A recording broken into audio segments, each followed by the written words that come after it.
Hello my little friends. आज मैं जिनकी कहानी सुनाने जा रही हूँ वह एक बहुत ही लर्नेड और बहुत ही इंटेलिजेंट इंसान थे, चाणक्य। क्या आपने इनके बारे में सुना है?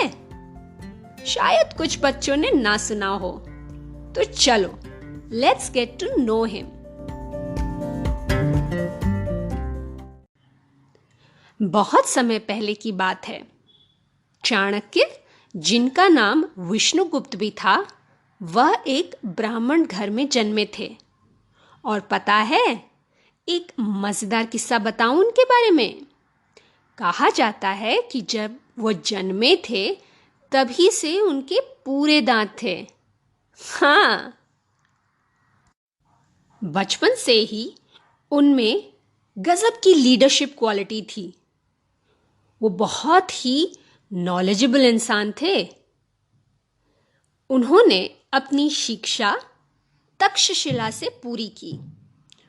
उस समय भारत में तक्षशिला एक बहुत प्रसिद्ध, बहुत पॉपुलर स्कूल था, जहां हर सब्जेक्ट की पढ़ाई की जाती थी। And he was very good in studies. और उन्होंने अलग अलग सब्जेक्ट्स में पढ़ाई की, जैसे इकोनॉमिक्स, मेडिसिन, पॉलिटिक्स, एस्ट्रोलॉजी और बहुत सारे और। जब वह बड़े हुए तो उन्होंने तक्षशिला में पढ़ाना भी शुरू कर दिया एज अ टीचर। अब उस समय नंद डायनेस्टी राज्य करती थी। नंद के राजा का नाम था धनानंद। वह बहुत ही लालची और बहुत ही अभिमानी राजा था। जब धनानंद से चाणक्य मिले तो राजा ने चाणक्य का बहुत अपमान किया, उनका बहुत मजाक उड़ाया। अब इसकी वजह से चाणक्य को भी बहुत गुस्सा आया और उन्होंने अपने आप से यह प्रण किया, ये प्रॉमिस किया कि वह इस राजा का गुरूर जरूर तोड़ेंगे और इसका शासन समाप्त कर देंगे, एकदम एंड कर देंगे। तो एक बार चाणक्य एक जंगल में थे। वहां उन्होंने कुछ पास के गांव के बच्चों को खेलते हुए देखा। वह राजा और प्रजा, जैसे होता है ना, किंग और किंगडम, वो खेल रहे थे। उसमें से जो बच्चा राजा बना था उस पर चाणक्य की नजर पड़ी। क्यों?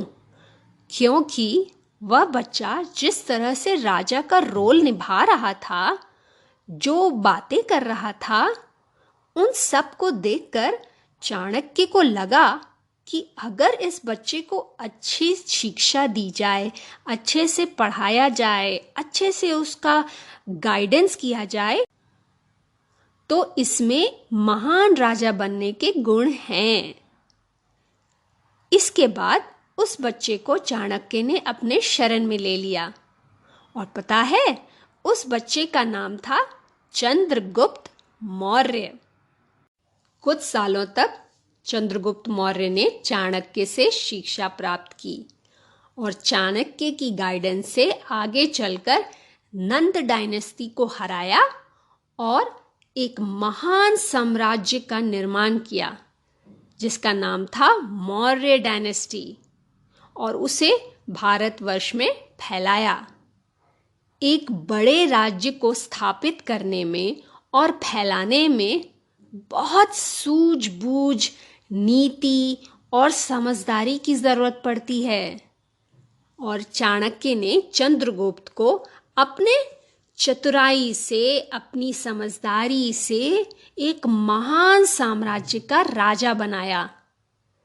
चाणक्य ने अपने जीवन काल में बहुत सारी रचनाएं भी की हैं।